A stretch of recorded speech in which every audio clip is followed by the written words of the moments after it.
Well, so glad to have you in once again for another terrific edition of Pick Your Politics. I'm your host, Dennis Silvers, and we love bringing you the show because I love talking about politics, and we've got a lot of issues that are facing not only the state of Nevada, but also all across the country. There's a lot of commonality there. So we enjoy getting people on who are local politicians, regional politicians, statewide politicians, national politicians to get their ideas of how to solve some of the problems that the American people are very much concerned with. We've got a very, very special show for you today with a very, very special guest, and we're anxious to talk to him and get his ideas on some of the things that are facing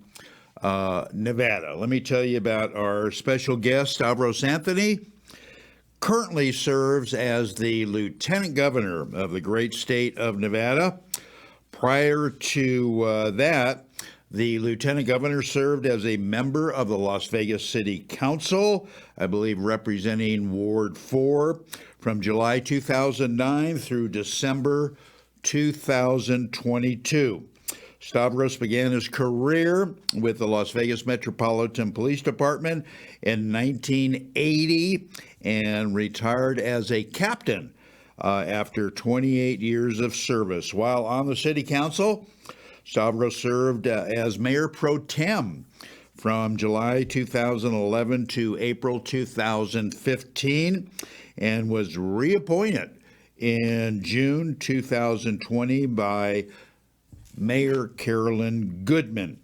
Stavros Anthony has served on many, many boards and has received numerous awards and recognitions throughout his career. The Lieutenant Governor is married to a wonderful lady and has two daughters, both graduates of UNR. So right now, my pleasure to bring up our special guest, the Lieutenant Governor of the state of Nevada, Stavros Anthony. Lieutenant Governor, thanks for taking time out because I know you are busy. Well, thank you for that introduction, Dennis. I appreciate it. And great to be with you from Carson City. And always good to be with you. You're a great Nevadan and a great American. Well, I appreciate that very much, coming from you especially. Let me ask you this before we kick it off. Is moussaka really hard to find in Carson City? There's a couple of Greek restaurants here. I haven't had a chance to go to them because they're in Reno, and I spend most of my days in Carson City. But moussaka is tough to make.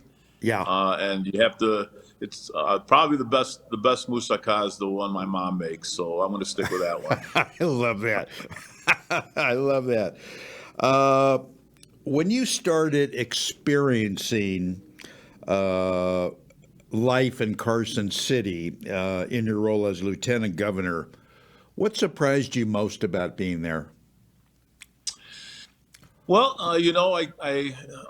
in February, I moved up to Reno, rented a house there, and then I drive into Carson City every day, and we started the legislative session right around the first week in February. And what I noticed kind of right away was there was not a lot getting done at the beginning.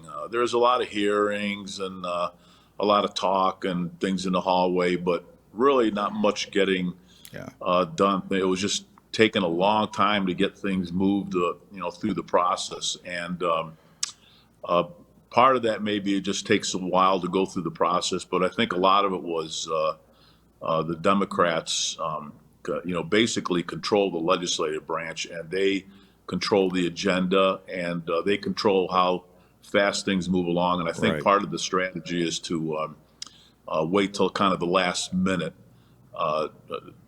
to kind of make it harder for the governor to, look at bills, decide what to veto, what not to veto. And really, I mean, people need to understand the makeup of the legislature. On the assembly side, they have a supermajority, so they can basically do what they want, and they can override any vetoes from the governor. So from a Republican standpoint, that's unacceptable. We need to change that in the next election. Yeah. On the Senate side, they have a majority. The Democrats have a majority, but they're one vote shy of overriding vetoes. It's 13-8. So when it comes to the Republican Party, when it comes to constitutional conservative values, we're hanging on a shoestring in the legislature. Luckily, we have a governor that's not scared to veto bills. Has already set his agenda in the Right. legislature. Unfortunately, they're not paying much attention to his agenda. Yeah, yeah, that's well said. That's very, very true. I remember when we had you on a show prior, and also the governor, and I said, how great would it be, Lieutenant Governor, if you got up there and the governor got up there? It would kind of be a law and order administration. Have you had anybody talk about that? Well, yeah, I mean, people that I talk to really are very happy to have two retired police officers, not only just police officers, but police leaders. I mean, Right.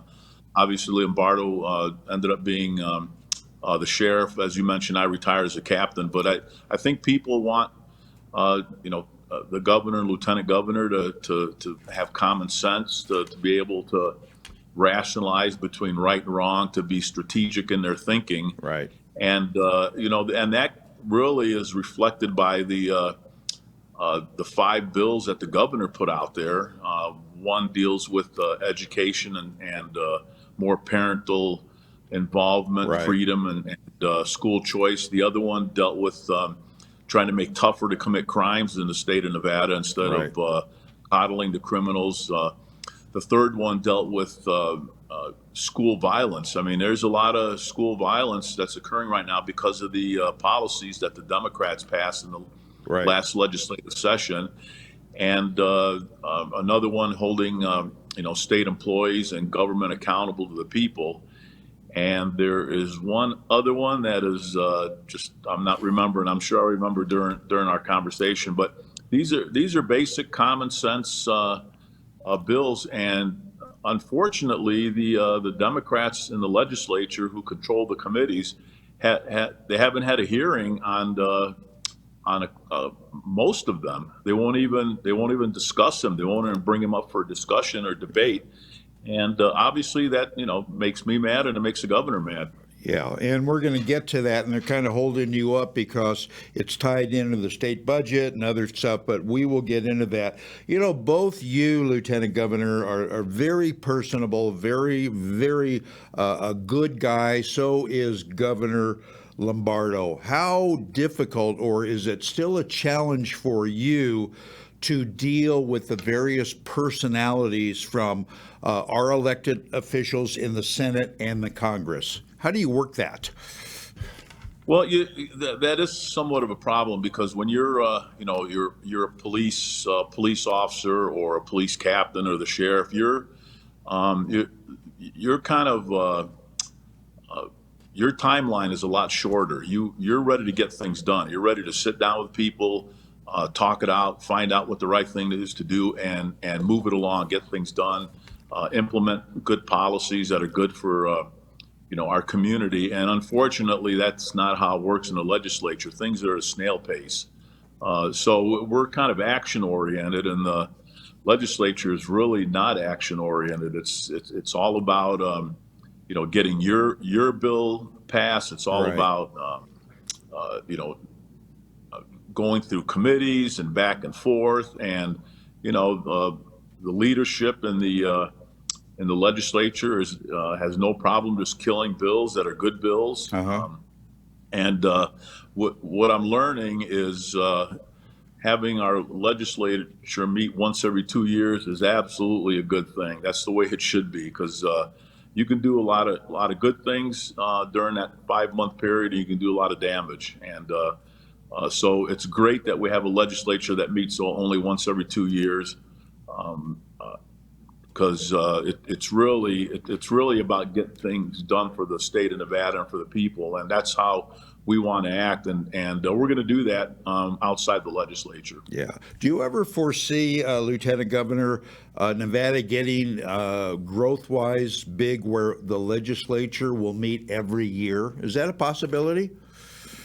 You know, if the Democrats had their way, it would be every year. But it's a big hurdle. You'd have to change the Constitution, and to do that, you'd have to have two votes, positive votes, to do that in the legislature, and then it'd have to go to a vote of the people. So I don't see that happening in my lifetime or really any time in the future, because I really don't believe the people in the state of Nevada want a legislature like in California, where Right. they're constantly meeting, they're Right. constantly passing laws that are bad, where legislators are making upwards of six figures. Wow. And it becomes their job. I mean, that's what they do, is they're full-time legislators. Yeah. And we here in Nevada still believe in citizen legislators, where you come together for a few months every couple of years. You Yeah. pass some good laws. Yeah. Unfortunately, you can pass some bad laws, but there's less damage that way, and then people go back to Yeah. where they're supposed to be when it comes to work. So I don't see that Yeah. changing anytime in the Okay, future. and that's a great point that you meet. Plus you're leaving out, Lieutenant Governor, it would take more time away from you playing golf, and that's not a good thing. Well, that's the legislative session is hopefully going to be done in a week. That'll be my 5 months up here in Carson City doing the work, trying to make lives better for Nevadans. But I'm looking forward to getting back to Las Vegas, and I haven't golfed in about 6 months, so I want to get out there with you and hit some golf balls and relax a little bit. We're looking forward to that. First, if you would, Lieutenant Governor, please tell our viewers the traditional role typically that the Lieutenant Governor of Nevada has had, and then tell us how you are going to change or enhance that role. Well, Dennis, that's a great question. First of all, the lieutenant governor is technically a part-time job. The other constitutional officers, there's six of us total, from the governor, lieutenant governor, controller, treasurer, and attorney general and secretary of state. Those other six are considered full-time jobs. They have full-time staff. I mean, they have a lot of staff. Yeah.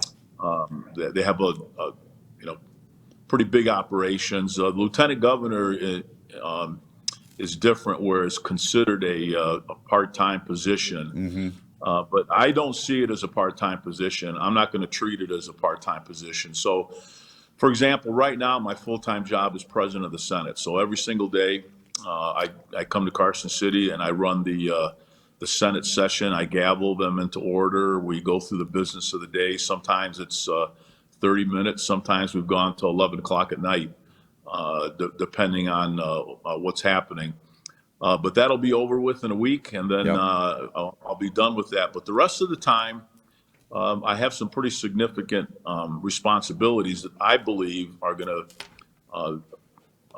I'm going to take as full-time position. So the primary one is chair of the Tourism Commission, and I actually oversee the Department of Tourism and Cultural Affairs. So my number one responsibility will be to talk to Nevadans about touring Nevada, talk to the rest of the country about touring Nevada, and talk to the rest of the world about touring Nevada and coming here and seeing the great things we have in Nevada, not just in Las Vegas and Reno area, but all over the state. Right. And to spend their money here. Right. And promote our tourism industry and put people to work. So that will be my number one responsibility. Beyond that, I'm the vice chair of the Transportation Commission, so I'm responsible for state roads. I'm on the commission for GOAD, which is the Governor's Office of Economic Development, so I'm involved in economic development. I chair the Outdoor Advisory Recreation Commission, so we try to promote outdoor recreation in Nevada, and a couple other boards that I'm also involved in. So I will be I'll be traveling all over the state of Nevada and all over the country and really all over the world, talking to people about the great state of Nevada and why Yeah. they should come here Right. because of all the reasons that I could mention. Yeah, absolutely. I mean, we get 40 million plus visitors a year, but we got a hell of a lot of room for more people, if you get them here to do things. You mentioned you're overseeing transportation in the state. Is there anything, Mr. Lieutenant Governor, you can do about the traffic on the Strip? Please, please. I will do the best I can. What's interesting is a lot of the roads are county roads, so I don't really have much a lot of influence over that. I have influence more over state and Yeah, federal roads. But the one thing I'm proud of that I did about a month ago was the drastically reduce the hours on our HOV lanes. That's yeah, something that's kind of been a bone that I've been picking at, yeah, and I was finally in a position a couple of months ago as a member of the Nevada Department of Transportation Board. I was in a position where I was able to bring a lot of information to yeah. the board and the director, and I was able to take the HOV lanes down from 24. Basically, they were almost 24/7 Yeah. to 2 hours in the morning and 2 hours in the afternoon, and the rest of the time those HOV lanes are open for all taxpayers to use. It was So great. anytime I can see something that I can personally influence when it comes to transportation to make it safer, get people from point A to point B better, I plan on doing that. So, you're right, the traffic in Southern Nevada can be a little dicey, and I'm going to work on that. But, you get out into the rest of Nevada, rural Yeah. Nevada, there's a lot of roads that are, fairly dangerous that Yeah. need to be Yeah. updated, put in more passing lanes, things like that. I'm going to be focused on that also. Yeah, no, that's I'm so happy you did that. You were at one time, Lieutenant Governor, elected as the chairman of the Board of Regents, and you really have a pretty good understanding of the educational goals here in Nevada. How do you see all the upheaval, if you will, here in Southern Nevada, particularly in Clark County, with the school district? And do you and Governor Lombardo do you guys have any plans to get it back on track, to get it fixed? Because it's a problem. Well, you really have two areas to talk about there. It's the K through 12 system and then the higher education system. So as you mentioned, I was the chair of the Board of Regents for 2 years, and I was actually on the board for 7 years. And what I found out was that the most important thing when it comes to higher education is making sure that our people that graduate from these institutions are getting jobs right away. And that's what we have to focus on when it comes to our universities. But that's really where we have to focus our responsibility on our community colleges and colleges, because that's where people can enter into our community colleges, learn a specific trade, Yeah. and graduate and go right to work, whether it's nursing, Right. fixing air conditioners, things like that. Right. That's really what it's about, is getting people to work so they can make some money Right. and raise a family and all that. So when it comes to higher education, that's where I think the rubber meets the road. When it comes to K through 12, I mean, right now, the governor has increased the amount of money that goes to K through 12, but he also added a lot of accountability to how that money's spent. Or in the past, he would just throw money at education, and it would go to a lot of really stupid things. So he wants the money to be more accountable, and he's up the philosophy of school choice, Right. opportunity scholarships, things Right. like that. And the Democrat Party has not even given that bill a hearing up in Carson City. They don't even want to debate it. They don't want to hear testimony on it. And that's kind of the state of K through 12 is the Democrats wanted to throw a lot of money at it with no accountability Yeah. and no parental freedom. And us Republicans want to do that, and we're kind of at a stalemate at this point. Yeah, yeah, no, that's and that's a shame. Let's talk, Lieutenant Governor, about some of the commonality of issues facing the state of Nevada, and let's start with public safety. You and Governor Lombardo are, seem to be the dream team, if you will, for public safety. What's your view on that as far as residents and as far as how that affects tourists that are coming to our state, both in northern Nevada and southern Nevada? It's interesting. I mean, that's we could spend a couple of weeks talking about public safety and some of the different philosophies. But the one thing that I think people need to keep in mind when it comes to crime, about 80% of the crime is committed by 20% of the population. So, 80% of the crime is somebody commits a crime. They shouldn't have done it. They get punished and they move on, and they're not going to do it again. They learn their ways. The criminal justice system has dealt with it.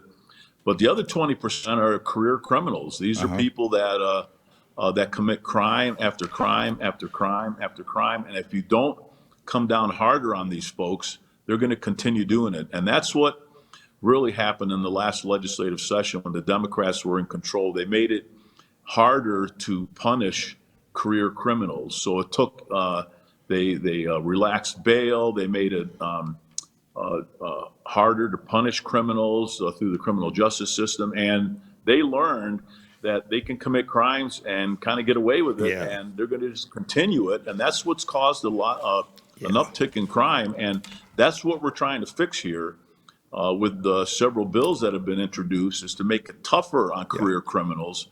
And the Democrats, again, haven't given that bill a hearing. They won't discuss it. They won't debate it. They don't want to hear any testimony.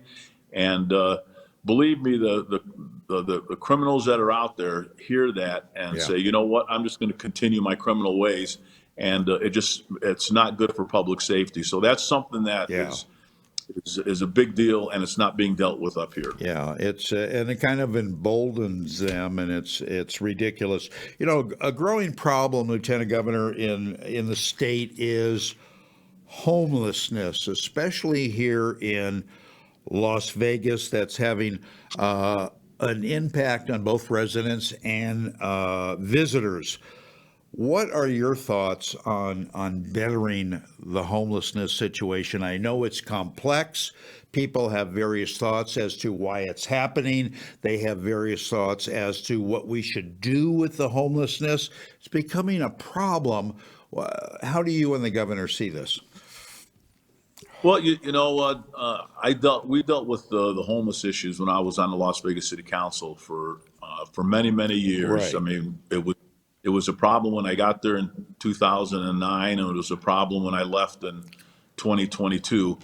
But the thing that people need to understand is probably 90% of the homeless people have a mental illness, are addicted to drugs, or are addicted to alcohol. So you only have about maybe 10% of homeless people that just really got into a tough situation, and they're looking for help, and we can get them. There's plenty of places for people that have just gotten into a tough situation where we can help them. But when it comes to the other 90%, it's a little bit tougher because they have a mental illness. So you have to get them into a facility to help them.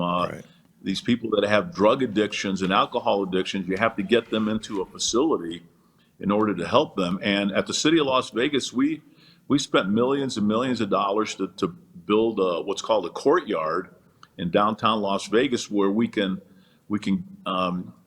get these folks into those facilities to get them treatment for mental illness and drug and alcohol addiction. The problem is getting them in there. You can't just drag people into these facilities.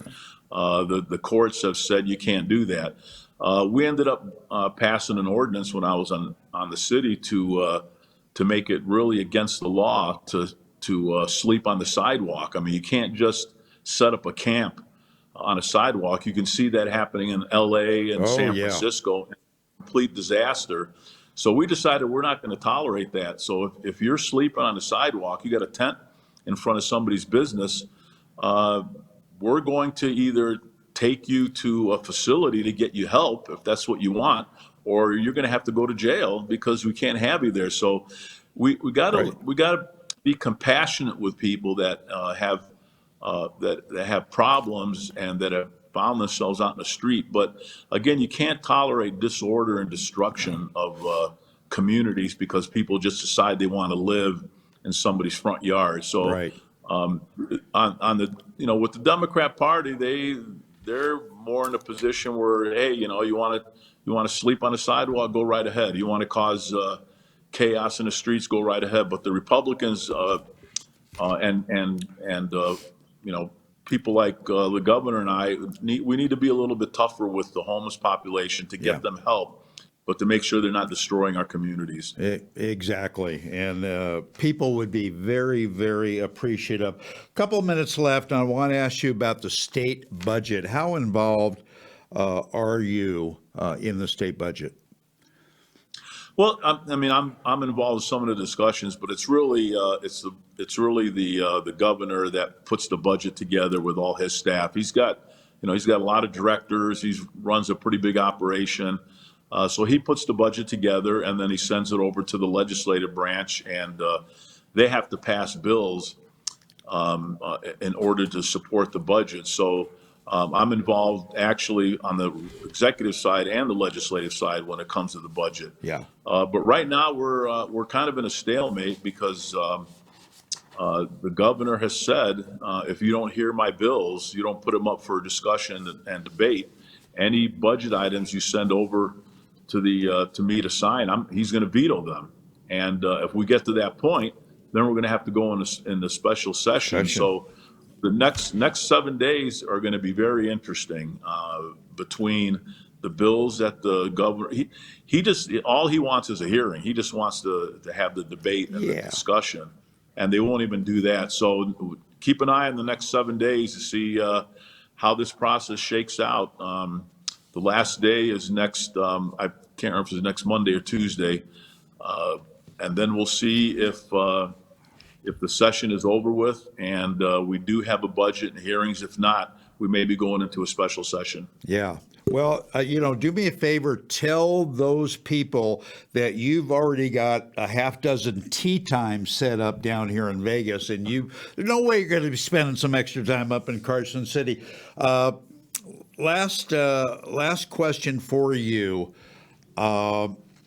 Is the water situation, how sensitive the water situation here is in southern Nevada? Lake Mead is getting a little bit better. This water restrictions, is it anything close to being that bad in northern Nevada, Lieutenant Governor?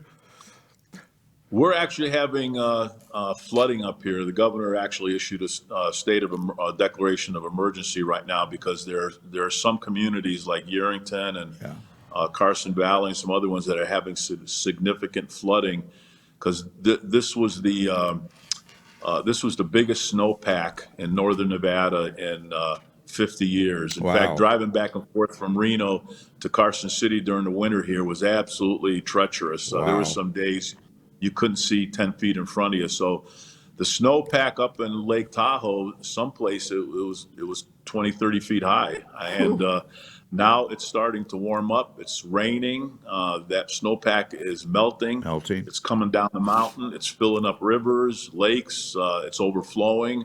So it's a very, very dicey situation right now when it comes to when flooding in northern Nevada. There's lots of water up here. So we're keeping an eye on that and making sure that communities are safe. Yeah. Last thing real quick, your feelings on the A's moving here to Las Vegas? That's a great question. That's going through the hopper right now. Right. I'm watching and giving my opinion here and there, but right now I'm watching to see exactly. I don't even know what the details are yet. That's still going through the process, and there's at least been a hearing. But though anytime you have a hearing on a bill, you can always see amendments and changes Yeah, and things yeah. like that. So I'm really watching just like everybody else. Yeah, yeah. It's going to be interesting to see, in fact, where it ends up. Anyway, Lieutenant Governor, thank you for all of your gracious time. I know that you guys are really busy up there, and we hope the session ends quietly. And then when you get down here to Las Vegas, let's tee it up and catch up. Well, I tell you, Dennis, there's some beautiful golf courses up here in northern Oh Nevada. yeah. Unfortunately, I haven't played one up here yet, so I'm going to have to wait till I get down to southern Nevada and get my golf swing back, and I'll do that with you, and then maybe we can hit some places up here later on. Oh, that would be absolutely fantastic. I appreciate it. And please give my very best to Governor Lombardo for me. I will. Thank you. Thank you.